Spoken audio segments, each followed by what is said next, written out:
Hope this works. Hope my camera battery doesn't go out. um, it's August 10th, 2020. Um, so this weekend I did something that it was very, very hard for me to do. I've never had this much anxiety over deciding to go somewhere. So basically, my husband was going to go back to Grand Forks, North Dakota, where we were stationed, and to surprise his friend who's in a show. That's his best friend.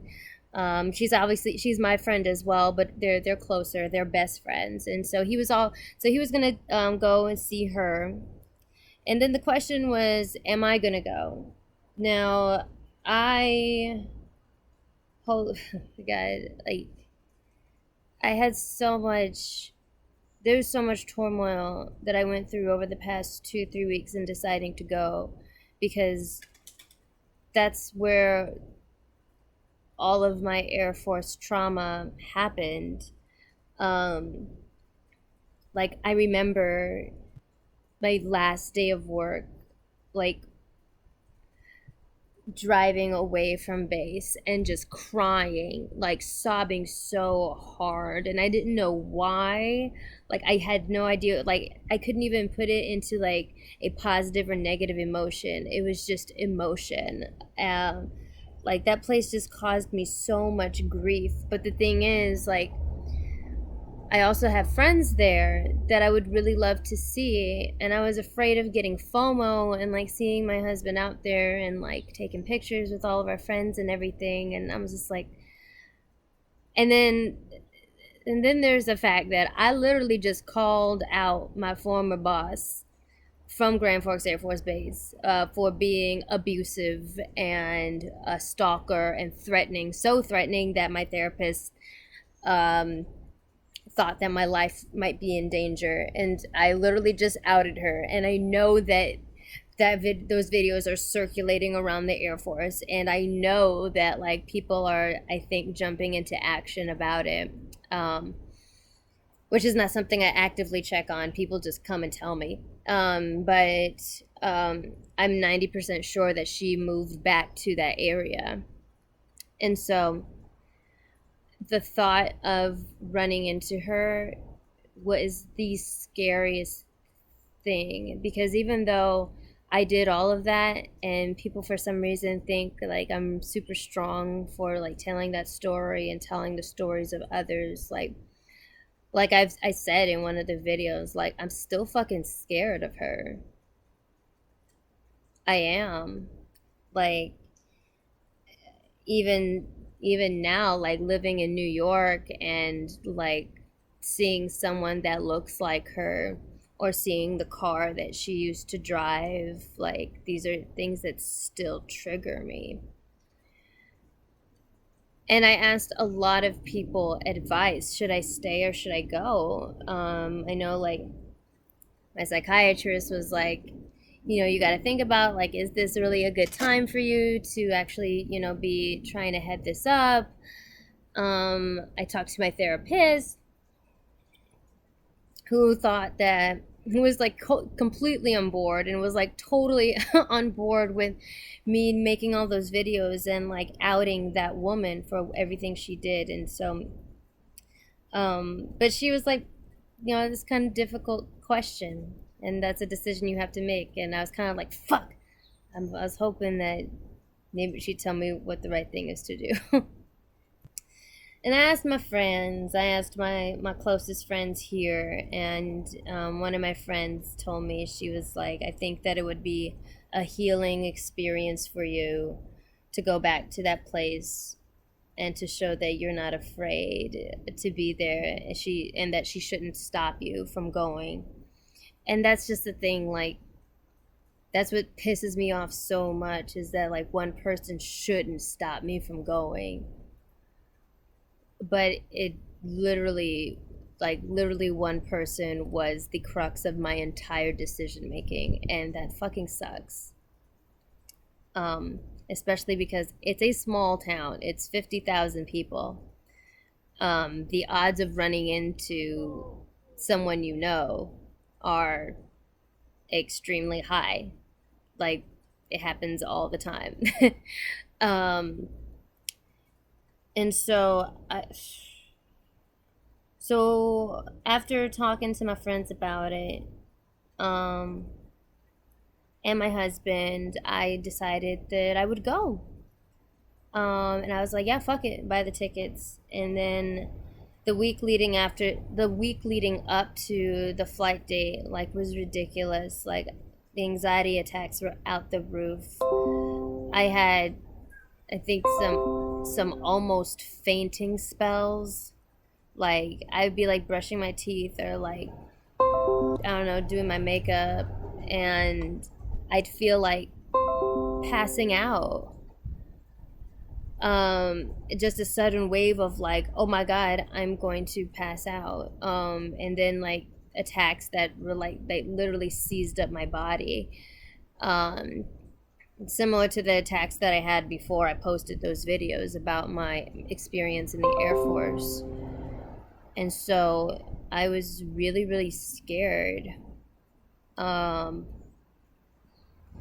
and then the day came, and it was, we were just gonna go for literally like a Friday night, a Saturday, and then fly out Sunday, which honestly was perfect because I did go. I'd made the decision to go, and I saw some friends. I didn't see as many as I wanted to, which makes me really sad. I think in my head, I built it up to be that I would be able to see like all of these people that I love so much. But I didn't get to catch all of them. I did get to catch one of my best friends, and we had a great first night. And that was really nice. A nice night inside, nice and safe.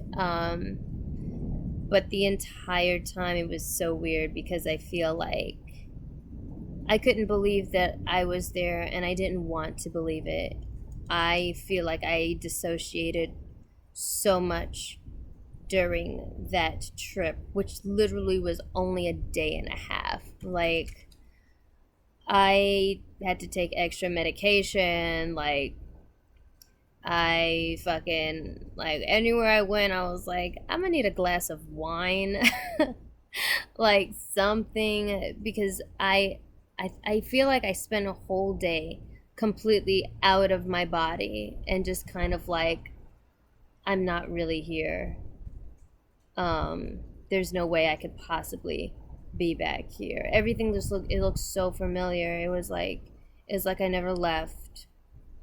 It doesn't even, that's the thing about it. Like, it doesn't even seem that far away when I left the Air Force. It doesn't seem that far, and it's been over a year, and it does not seem that long. And I think part of me was afraid to go back because I've always hated the feeling of feeling like I was going to be stuck in that place forever. And when I went back, I think I had moments of that. And so I just completely took my head out of the game, I feel. Um, Even when, visiting with some friends and seeing some friends. Um, I want to say I'm glad I did it. I am still kind of bummed because I didn't get to see everyone that I wanted to see. And so it's like, but I do hold on to the fact that I was able to see my one of my very best friends, which we've wanted to see each other for a really long time, and so I am really grateful for that. And that was such a great night, and we had so much fun, and it was just so much fun when it was just me and her together, and like, bullshitting and everything. Could have used more time. I wish we had had more time together, honestly, which is funny because I wanted to get out of there as soon as fucking possible, but I would have loved some more time. I don't even know what to make of it. I don't know if there's a fucking moral to any of this. It's just like, it's something I did, and I made it through, surprisingly without a big episode, which usually happens when I find myself in stressful places, especially traveling, which was what I was afraid of. I was afraid of having an episode. I was afraid of having a PTSD episode or an anxiety attack, both of which can be very extreme, um, unfortunately. And that did not happen. Again, that's probably because I kept myself sedated most of the time, which I would have rather not had to do, but in the moment, it definitely was what was needed. Um, because just driving by certain places scared the fuck out of me. So I don't know if I can even, I guess maybe I can call this a step in the right direction or like part of the healing process. I don't even know. Like, I don't like, sometimes I wonder if I'm ever going to be done healing. I look forward to that day, but sometimes I'm just like, I don't know. But the fact is, I did it. I went back to Grand Forks, North Dakota, and I made it through a day and a half. Probably one more day, and I probably really would have gone crazy. But I did do it. Um, I don't know if I'll ever do that again. I don't think I have any desire to go back. I'll go to Minneapolis and like meet people there, but I don't know if I really have the desire to go back to that place, because I just felt darkness. Like when you leave the airport, like you get right out onto the interstate and you turn left to go to town and then you turn right to go to the base. And I just remember driving onto that interstate, and of course we turned left to go into town, but just feeling, I felt this fucking ominous presence from my right, from the direction that that fucking base is in. And it all just like, it felt like a monster, like watching me, like just all those terrible experiences, all those times that I was so scared just to get in my car, get out of my car, to eat, to not eat, to go to the gym, to not go to the gym. Like all those terrible days, like they just came flooding back, and I just felt it. I fucking felt it.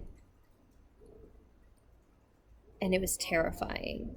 And I felt like it was nipping at my heels the entire time that I was there. And that's awful. Um, I hope that one day I can get to a point where this doesn't have as much of an effect on me. I just wish today were that day, but it's not. I mean, just like there are streets in Houston that I can't drive down. I can't drive down Highway 6 and Westheimer. Too many painful memories. Like,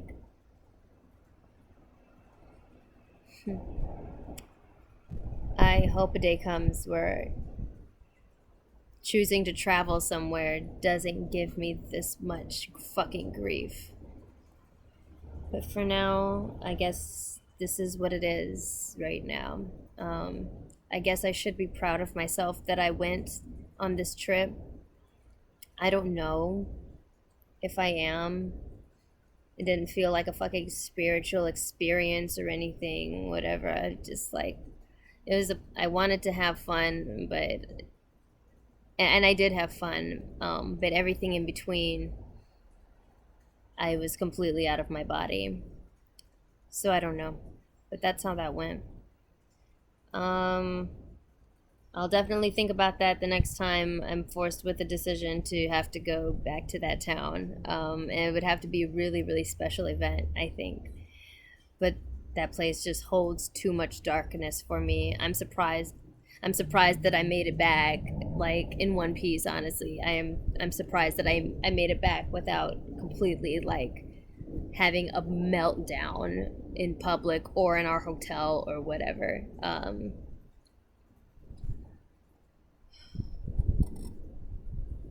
I don't know. It's something I did. Maybe I should be proud. I don't really know. But I did it.